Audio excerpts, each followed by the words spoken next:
अगर नियमित रूप से सत्संग की व्यवस्था नहीं हो पा रही है तो कम से कम स्वाध्याय जरूर करें। बिना स्वाध्याय के शयन कभी नहीं करना है। यानी जब आप सोने जाते हैं तो 1 घंटे पहले मोबाइल को विश्राम दीजिए, उसको चद्दर उठा करके रख दीजिए और उसके बाद अपने हाथ में गुरुदेव की कोई एक अच्छी सी पुस्तक उठा लीजिए। यानी अच्छे विचारों को पढ़ते हुए आप सोइए, देखना आपको अच्छी सी नींद आएगी और फिर सुबह जो है आपको बहुत ताजगी महसूस होगी। अच्छे विचारों को लेकर के आप उठेंगे।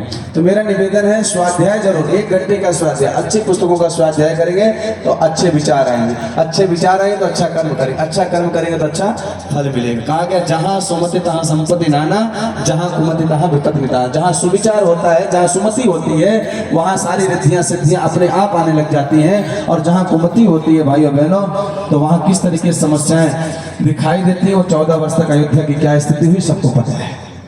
तो ये आपको उपासना साधना आराधना का मतलब होता है समाज सेवा।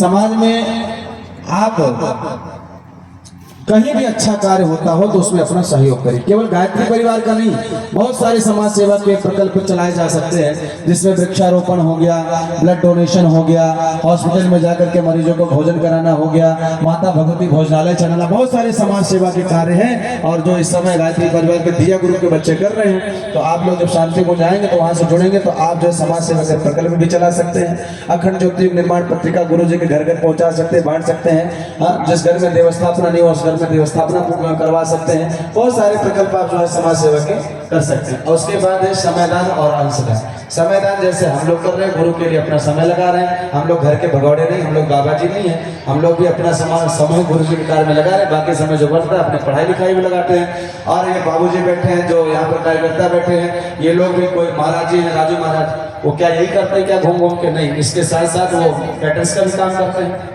लेकिन गुरु के लिए वो अपना समयदान भी कर रहे हैं। हमारे पाल जी तो खैर रिटायर हो गए हैं शायद, अभी क्या करते हैं मुझे नहीं पता है, गुरु जी का काम करते हैं, समयदान कर रहे हैं। और भी बाबू जी हैं, वो भी गुरु जी का काम कर रहे हैं। जो जहाँ है हर व्यक्ति गुरु जी का काम किसी न किसी रूप में कर रहा है। तो आपके पास भी अगर समय है तो 1 महीना, 3 महीना, 4 महीना, 6 महीना, साल भर के लिए शांति कुंज में आइए, समयदान करिए। नहीं शांति कुंज में कर रहे हैं तो शक्तिपीठों पर करिए। अगर वहां भी नहीं हो तो अपने गली मोहल्ले में समयदान करिए, गुरु जी के लिए कर सकते हैं।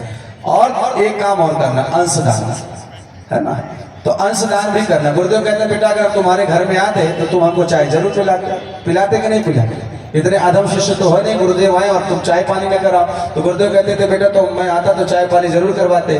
तो इसलिए जो चाय पानी करवाते उसी का जो पैसा है वो क्या करना, प्रतिदिन का निकालने का जो है 1-1 रुपया 2-2 खैर 1 रुपया तो बहुत सस्ता हो गया है। अब 100 रुपये का नोट का मतलब 10 रुपया होता है, 500 रुपये का नोट का मतलब 100 रुपया होता है। 500 लेकर के जाओ बाजार में, पता नहीं चलता। तो कम से कम अगर हो सके, जो बच्चे लोग हैं तो 2-2 रुपया निकाले, और जो बड़े लोग हैं वो कितना, 2-2 रुपया नहीं, कम से कम 5-5 रुपया नहीं, 100 भी नहीं, कम से कम 5-5 रुपया रोज का निकालने के बाद इसको जो इकट्ठा करते रहे। जब साल भर का इकट्ठा हो जाए तो आप जो है चाहे शक्तिपीठ चले जाए, वहां से कहते भैया इसको हमको शांति कुंज भेजना है तो हमको वेद माता गायत्री ट्रस्ट की रसीद दे दीजिए, जो हम सीधा गुरुद्वारे पहुंचे।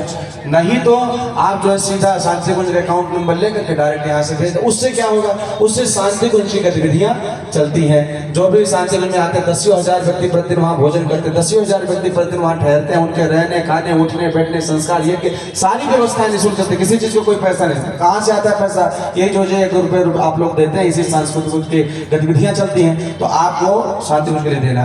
अब आपके आसपास में जो शक्तिपीठ है, क्या वो लोग भूखों मरेंगे? नहीं, वहां भी तो काम हो रहा है ना। तो आपको वहां के लिए क्या करना चाहिए? वहां के लिए जैसे कलश है, ये ऐसा कलश अपने घर में रखिए, उसमें 1 मुट्ठी चावल रोज डालिए 1 मुट्ठी चावल। भोजन बनाने जाए 1 मुट्ठी चावल डालते रहे। जब वो भर जाए झोले में डाल दें, जब भर जाए झोले में डाल दें, जब भर जाए बोरे में डाल दें। 1 बोरा हो जाए सिला, उसको ले जाकर शक्तिपीठ पहुंचा दिया। उसी के साथ लोग भाई साहब 1000 रुपया आप इसको जो है गुरु के काम में लगा देना। तो ऐसे करके शक्तिपीठों पर भी आप अपना अंशदान लगा सकते, अनुदान दे सकते।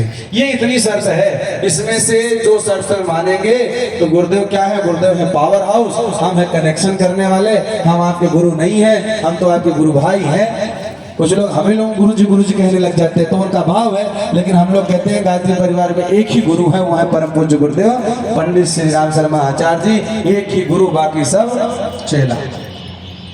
तो गुरु है हमारे पावर हाउस, हमें कनेक्शन करने वाले। आपके घर में एसी, पंखा, फ्रिज, बिजली का बिल तब तक जलता रहेगा जब तक आप बिजली का बिल भरते रहेंगे। बिजली का बिल भरना बंद, कनेक्शन अपने आप कट जाएगा। तो बिजली का बिल क्या है? गुरु की कृपा तब तक आपके ऊपर बरसती रहेगी जब तक आप उपासना, साधना, आराधना, समयदान और अंशदान रूपी बिजली का बिल भरते रहेंगे, तब तक गुरु की कृपा आपके ऊपर बरसती रहेगी। यहाँ पर जितने भाई बहन बैठे हैं जो पहले गुरु मंत्र लिए थे, किसी कारण बस संकल्पों को भूल गए हैं,